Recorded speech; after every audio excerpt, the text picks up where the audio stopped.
We arrive at the mall, a big indoor shopping center with a couple different floors. It's kind of dead, but it doesn't stop a mall security guard from yelling at a group of loitering teens. Man, this mall has multiple floors, at least 3? My goodness, this is like the mall in Portland. Let's eat something disgusting for dinner. Hell yeah. Language, Missy. Heck yeah. Better. We approach the food court and evaluate our options. There's greasy restaurant after greasy restaurant. My heart burns just looking at the menus. Nobody looks happy to be here.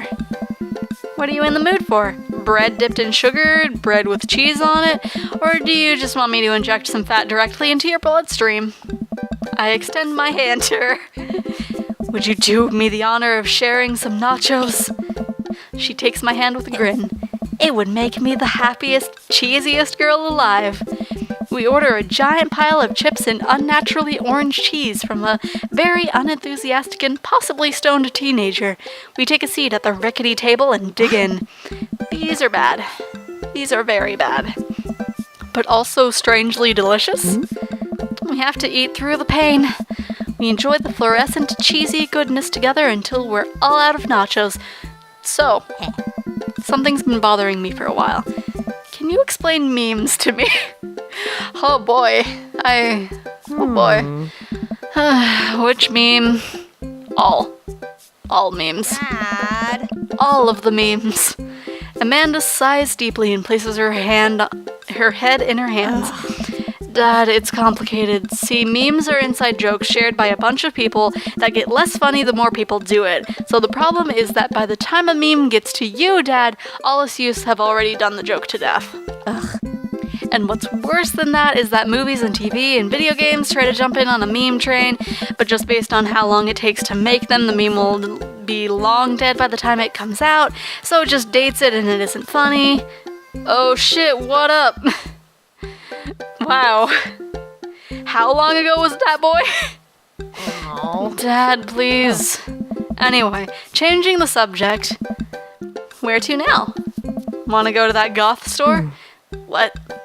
You know, the one that's all black and tries to establish itself as an anti-establishment despite being an exact representation of the establishment. It also has shirts of memes way after this, this whole meme discussion. And also it started to get some like floral stuff and like pastel K stuff. That section's cute. It just has memes. I don't know what store you're talking about. You know, the one where you can buy chain wallets and it's basically an assault on what people fought so hard against in the punk and hardcore movements of the 70s and 80s? Dude, you gotta be more specific. The one you threw up in that one time? Oh, that one! Yeah. Amanda, that was a cute dress in the back. Let's see. There's some band shirts over there, I think, mixed up with some pop culture ones. Man, this is a interesting layout. Amanda runs into the store with me trailing behind her. She makes a beeline for the back. Yeah. There it is. You can see the outline, kinda. I'm so proud. Speech. Amanda? Hey. Speech! All right, I'll do it if you stop chanting. Amanda stops immediately. I clear my throat. Thank you all for joining us here today to commemorate an historic moment that would forever shape history. On a day very much like today, some 5 years ago, our very own Amanda Ann Fawn had too much blue raspberry slushy on an outing to the mall. After begging her father to take her to Dead Goth and beyond. Is that what we're calling this now? Okay. To buy rainbow suspenders, she proceeded to throw up all over the display of My Chemical Romance merchandise. Her loving father then had to pay for said merchandise, which to this day remains among our possessions. Thank you. Oh. Amanda is moved. She begins clapping, slow at first, then faster and more vigorously. Several other patrons turn their heads. One of them also starts clapping. I bow my head. Hey. Oh hey, chain wallets. While Amanda busies herself looking at the band t-shirts, I try to find something of interest to myself. Not much for a dad to look in at Goth and beyond. Ooh, ironic mugs are a good thing. The clearance bin doesn't have too many good things. Band t-shirts, though. There's bound to be a dad band in there. You know what? I'm an ironic mug kind of person. I'm suddenly stricken by existential fear. If there's only one number one dad, then why are there so many mugs here that say that? This whole time I thought I was the only one. If I'm not the number one, where do I place on the global dad ranking charts? I have work to do. Look, this is very important to me. I overhear a stifled argument over at the cash register. An older gentleman is carrying a garment and showing it to a bored-looking cashier with pink hair. Oh, so you don't work here, you just shop here. Okay. I can see that. Don't know what to tell you, dude, I just work here. Listen, when I bought this online, the website said this blouse was Victorian-inspired. However, when I received it, it clearly held the trademark of Edwardian dressage. Do you want a coupon? I can give you a coupon. Will you leave if I give you a coupon? Is there a manager present? People have to know what they're buying. I am the manager. I see. Well, it would seem that I have outstayed my welcome. Good day, shopkeep.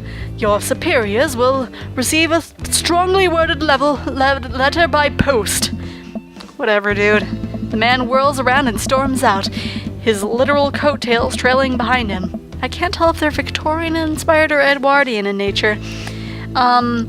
He seems very, very specific about Victorian, so I would imagine it's Victorian. Amanda trots up to me with a t-shirt in her hand. Oh boy, here it comes. Hey, Dad, Tron 5000? Yes, I'll buy it for you. Wow, that was easy. Thanks. At least it's only one this time. Amanda plops the shirt onto the counter and grins at the cashier.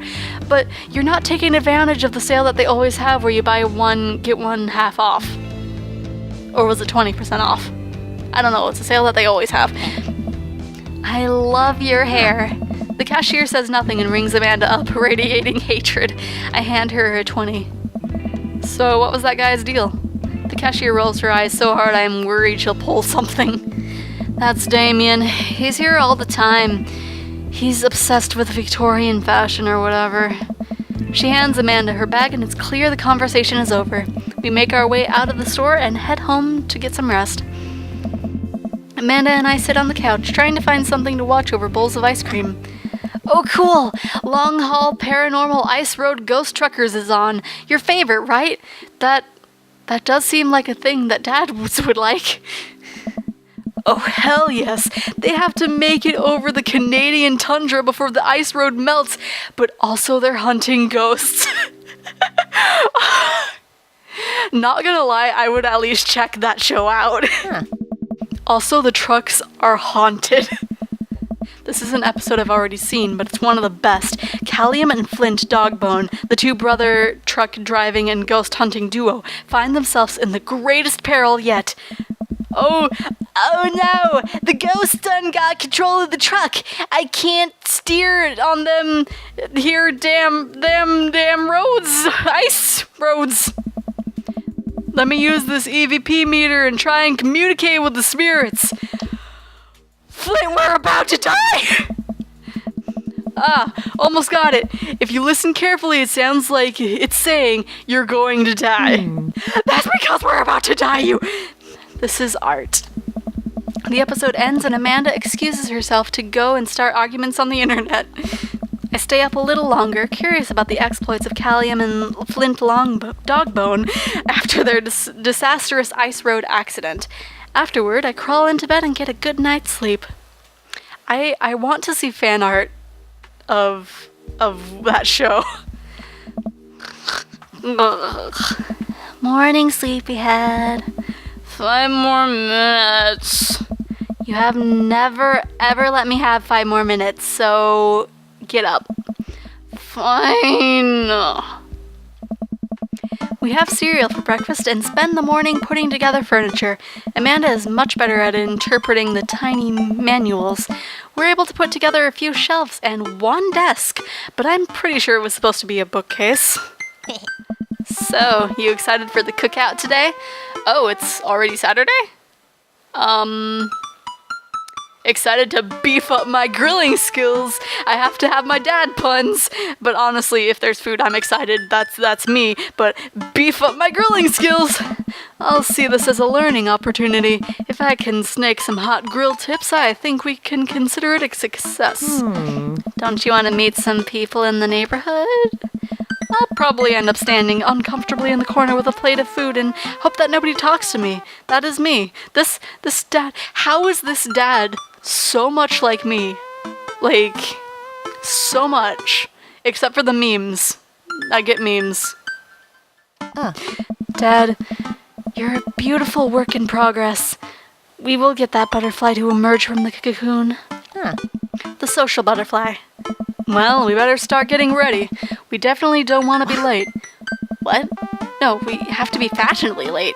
Who shows up to a cookout on time? You know what? We're going early. Just because you said that. I head out the door and Amanda reluctantly follows. We walk across the street to Joseph's house with a store-bought veggie plate. I'm a terrible cook if it involves a grill. I will say, whenever I invite someone out, I always feel nervous if anybody's like more than 5 minutes late, so us arriving early is pretty nice. Plus we can help set up and whatever. I guess we're not as early as we thought we were. Joseph's backyard is already packed with people and the smell of hot dogs wafts through the air. Small children run through a sprinkler and adults chat in small clusters. I set our veggie plate down on a table next to the other 2 veggie plates. Huh. Hey, there's Joseph. I wave to get his attention. The moment he sees us, he jogs over, arms open wide. Welcome! I'm so glad you 2 are here. And you brought veggies! Let me introduce you to my family. Kids, come on over. This is Chris, my eldest. Hi. He does not look amused. This is Christian and Christy. They are twins. Hey. They stare creepily and say nothing. Huh. Your daughter twin is cute. Then of course there's our youngest, Krish. Wait, where's Krish? Maybe Mary put him in his crib? Oh no, it's the woman from the bar. I'm glad I turned down your advantages. That's what you get for flirting with me. Oh no, it's the woman from the bar from the other night. What is she doing here? Oh, and how could I forget my lovely wife, Mary? Joseph pecks her on the cheek. She smiles. Ah, Mary, sweetheart, did you put Krish to bed? I'll have to go look for him. Well, what? You'll have to... Joseph takes a moment and regains his composure. Mary, this is our new neighbor Xephoria and his daughter Amanda. I'd shake your hand, but I have a glass of wine that I need to tend to. Man, you are...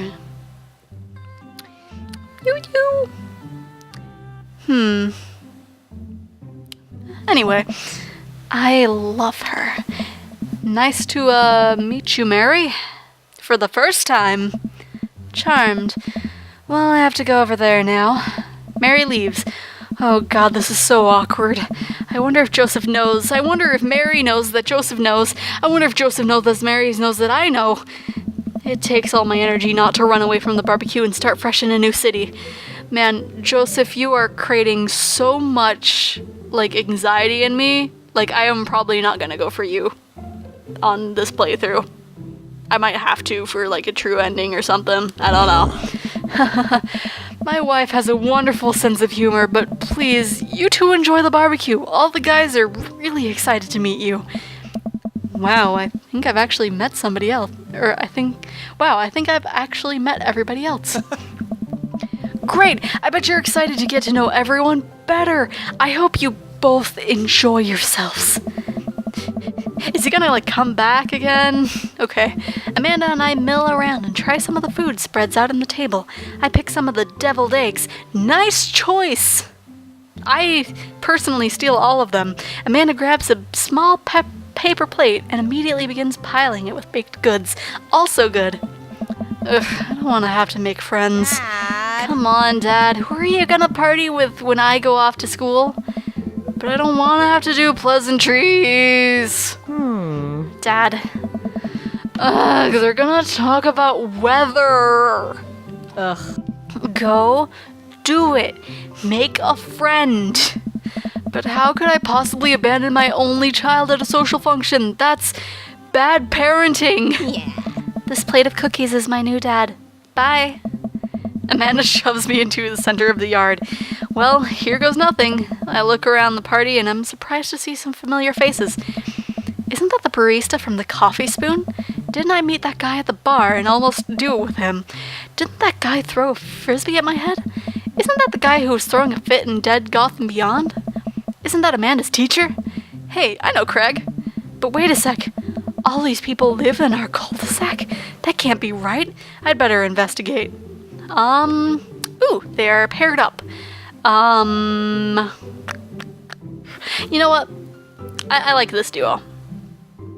I want to get to know Damien a bit more, but let's talk to Damien and Brian. I glance across the yard and notice Robert and Brian chatting over drinks. Man, I don't think I want to deal with being one-upped by Brian or whatever happened with Robert last night. Oh no, they caught me staring. Oh no, Brian's waving me over. Shoot. I flash a smile and walk over to them. Hey, guys. Xephoria, how the heck are ya? Settling into the neighborhood all right? Oh, you betcha. Got the living room in order at least. That's great to hear.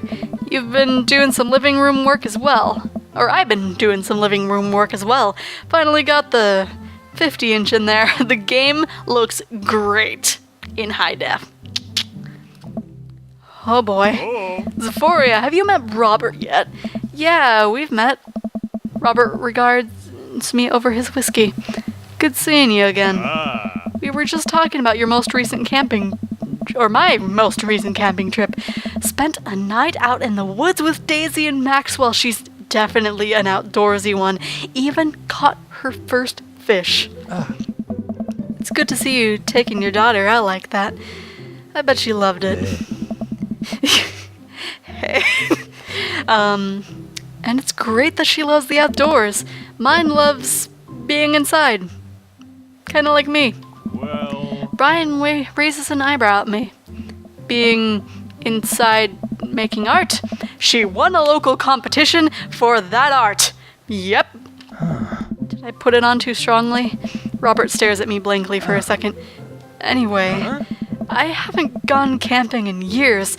Not since last time. You know, I like how, I can't tell anybody else's actual voice actor, but for Robert, that's definitely Dan Avidan. Okay. Same here. Well, things change once you have a kid. Wait, what happened the last time? Robert takes a long sip of whiskey. Well, old Johnny Boy and me were out in the backcountry. Johnny Boy's a strong kid. Met him in my army days. Comes from Kansas. They build him tougher out there. Anyway, things go south pretty quick. Johnny Boy breaks his ankle when the rope bridge snaps. Well... You could see the bone popping out through the skin. Johnny Boy's screaming now, crying for his mama, losing blood. We're 2 days out from the next living soul, and here I am with my dear friend bleeding out right in front of me. I'm able to dress the wound, but now I'm gonna fireman carry a 6 foot, 180-pound man over some of the toughest terrain I've ever been in. I won't lie to you. There were moments during those 2 days when I thought about leaving old Johnny Boy, but you build a bond with your brothers in arms, and that bond never breaks. I got that boy back to civilization, but I lost some of me out there. I guess that's camping for you. Brian and I stare in disbelief. Robert takes another long sip of whiskey. I'm just kidding. My friend John and I went inner tubing down the river and he lost a flip-flop. Miss that kid. Brian and I laugh nervously. Or am I kidding? I like the cut of your jib. Brian and I tense up again. I'm kidding. Phew. Amanda and Daisy barrel up to us laughing. Daisy is holding a paper plate in one of her in front of her like a steering wheel. We gotta get off this haunted truck. Oh no, the ghost locked the doors. Quick, hit the emergency escape button. But trucks don't have emergency escape buttons. Then hit the brake, I guess. Then we'll get out of the truck. The imaginary truck. Anyway, we're safe from the ghosts. But how will we ever survive this Arctic tundra? Daisy, you must have to eat me. Are you prepared to do that? I'm prepared to do anything to survive. That's cold-blooded. I like that. Although I'm not sure I have the materials required to properly cook you. You know, that reminds me of the last time I went skiing. Robert. Wait a sec. Are you guys playing Long Haul Ice Road Paranormal Ghost Truckers? Yeah! Amanda and I love that show. It's the best. Especially that episode where Callum hides Flint's keys and Flint retaliates by breaking an ancient cursed urn and sending the spirit after him. Yeah, it's such quality reality television. I don't watch a whole lot of television, but I do enjoy that show. That and war documentaries. Alright, Daisy, I've found us a couple bugs. They're gonna make a great meal. Lots of protein. Gotta keep us from starving here in the harsh, icy wasteland. But there's a whole table of food right over the... Daisy, it's a game. We're playing pretend. That's what kids do. Live a little. Amanda gives Daisy a handful of gummy worms from the snack table. They eat them with mock disgust. Let's go find kindling for a fire. Okay, but not an actual fire. Because we're playing pretend? Yeah. Now you're getting it. I kind of feel a little bit sad for Daisy. Like she doesn't get a chance to be a kid. So, Daisy and Amanda run off. What a cute couple of kids. Man, I've never seen her get along with someone so quickly. I guess Amanda just sort of has a way with kids. That's kind of amazing. Daisy doesn't really get along with kids her age. It's nice that he's not trying to one-up me this time. Maybe we can have a regular friendship after all. Really? She just kind of keeps to herself. Her family says she spends every recess in the library. I think the other kids are intimidated by her intelligence. Oh. There it is. I wouldn't worry about it too much.